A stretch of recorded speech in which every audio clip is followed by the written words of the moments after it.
Welcome to Deskside with. Our guest today is Rob Drasin, owner of Trident Communications and president of IABC New York. Rob, how are you doing? Very good, Brian.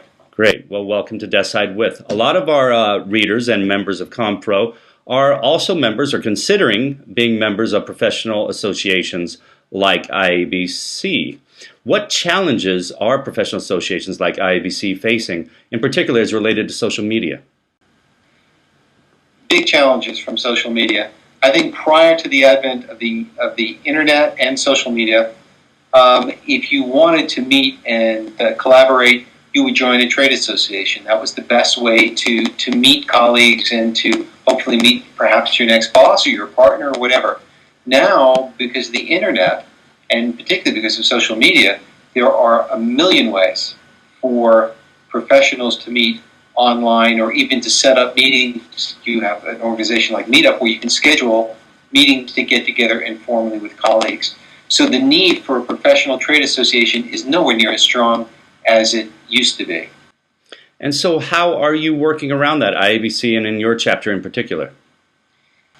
Every trade association now has to look at their value proposition and really examine it and simply answer one question. Why would I join? What can this trade association provide for me that I can't get on my own? And I think in our case, it has been because we are an association of business communicators. It is highly specific information. It's the kind of information where I need to know, let's say I'm in investor relations. It's a very specific area. So if you can put me in a room instead of with 200 people, put me in a room with 20 people who are in the same area where I can get truly valuable, pertinent information, that has a real value to me. And I think that it is incumbent upon trade associations to really provide that kind of additional value in order to attract and to hold members, especially younger members. Okay, quick question about how younger membership is holding up. Is it growing? Is it stabilizing? Is it decreasing? And what are you doing specifically? I heard what you mentioned about that it's important to reach out to them, but what are you doing specifically to boost those numbers? With younger members, what we have, first of all, a recruitment program with universities. We're starting at the university level, looking to develop student chapters. IABC National has always had a college program. In New York in particular, we are competitive with, it's New York. So we're competitive with CBGBs or, pick your club, your activity, your location. So we are competitive with an awful lot of opportunities for people to spend their time. So we start on the college level. We start with either undergrad or graduate level. That's the first thing we do. The second thing we're doing is we have an active program, including meetups, to bring new people, younger people into the fold, let them meet with older colleagues, let them begin to really see close up and personal that, gee, I really benefited from being here. I networked. I met people that I otherwise would not have met. And while, yes, I could have gone to a club or hung out with friends or gone to a bar, this had more value to me. So again, it goes back to the value proposition. Improve the value proposition, you will get members, you'll be able to hold them. Can you talk a little bit about what you have tried or looked into with regard to Facebook pages, LinkedIn groups on the chapter level and the national level?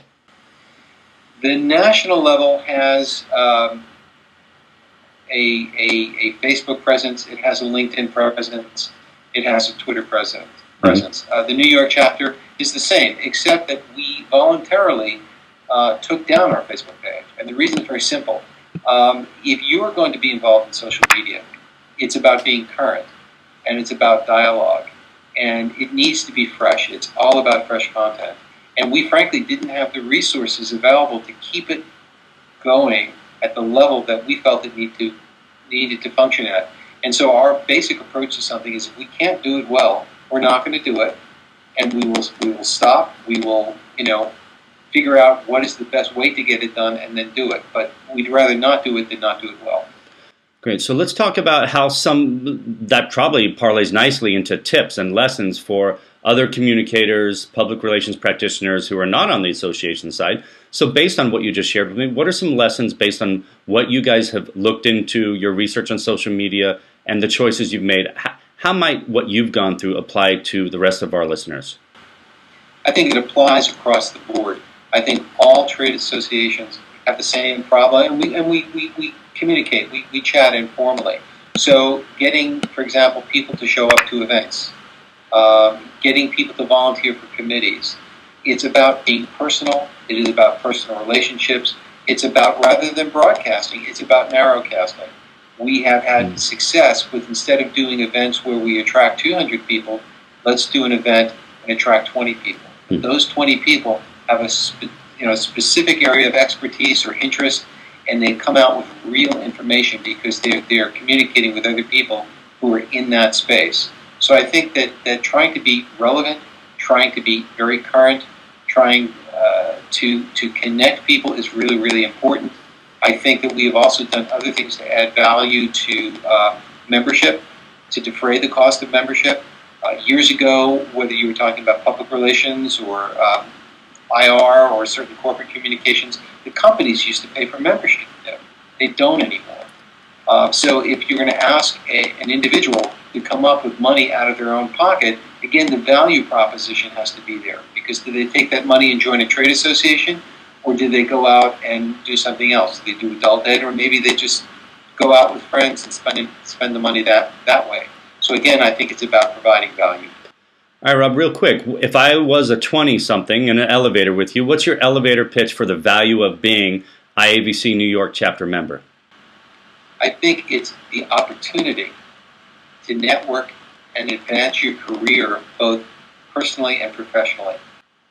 Well put, very succinct. You focus a lot on internal communications, and there's been a lot of news recently about employee disengagement on the rise. Can you talk a little bit about that, reference some news stories and reports that you may have seen, and what tips you might have for companies and how to deal with the lack of employee engagement these days? Sure. The engagement issue is global and it is huge. Various studies come out and point to somewhere between 30 and 50% or almost 50% of the workforce that would change jobs tomorrow if they could. Obviously, the past couple of years have been very, very tough on employees. Companies have been focused on bottom line. And now that things are starting to pick back up, companies are really beginning to be concerned, as they should be, that their employees would leave. There was a survey that came out yesterday from MetLife that simply said 1 in 3 employees would like to be at a different job in the next 6 months. I've seen other surveys from global corporations that simply said 46% of the workforce would like to be someplace else. So the challenge is to reestablish a dialogue with employees. And it's not, I should make that point, it's not a monologue anymore, it's now a dialogue with employees. Explain to them where they're going, what their values are, and essentially internal communications is about the process of alignment. It's aligning employees and management with the visions and objectives of the company.